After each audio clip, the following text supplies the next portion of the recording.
j'ai reçu un petit message, je pense que c'était via Facebook, là, puis c'est comme Allô, je m'appelle Sylvie Claude, j'ai une petite demande pour vous. Est-ce que j'ai un blog, je viens de me partir un blog, j'aimerais ça l'appeler Ma vie comme un météore. Est-ce que vous me donnez l'autorisation d'utiliser votre phrase qui était tirée de la chanson Météore? Moi, je dis, ben oui, pas de problème. Mais là, ça m'intrigue. Donc, elle me donne le lien du blog en question. Puis là, je suis allée découvrir Sylvie Claude avec tout ce qui arrivait dans sa vie à ce moment-là.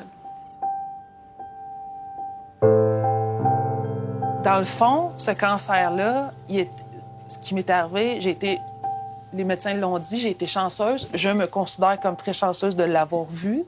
Puis à l'échographie, à la mammographie, ils ne l'ont pas vu. C'était à l'échographie qu'ils l'ont décelé.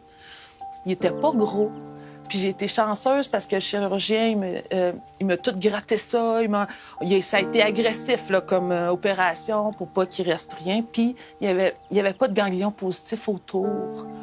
Puis ça, c'était encore plus merveilleux parce que vu que la jeunesse fait que les cellules se dispersent, se multiplient plus rapidement. Donc j'ai été vraiment chanceuse. Fait que moi, dans tout ça, je me dis, c'est un cancer que j'ai eu. Il y en a qui disent que c'est un beau cancer. Ben oui, parce que dans le fond, on l'a enlevé, il est disparu. Le chirurgien a dit, il est plus là. Maintenant, les traitements, c'était préventif. Tout ça a été préventif. J'ai commencé à lire, je suis un petit peu devenue accro à son blog. J'étais pas rendue là.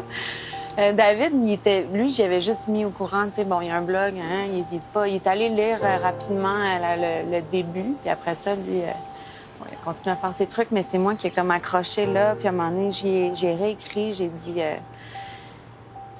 ben écoute, je suis allée lire ton blog, ça m'a vraiment touchée, puis c'est ça, j'ai commencé à correspondre avec elle. On s'écrivait, puis on se donnait des nouvelles mutuellement. Puis il y a des fois où on s'écrivait vraiment beaucoup, là. Puis quand on s'écrivait pas, quand on n'avait pas de nouvelles pendant 2-3 semaines, bien là, on s'inquiétait de l'autre, puis on s'écrivait, puis une genre d'amitié virtuelle.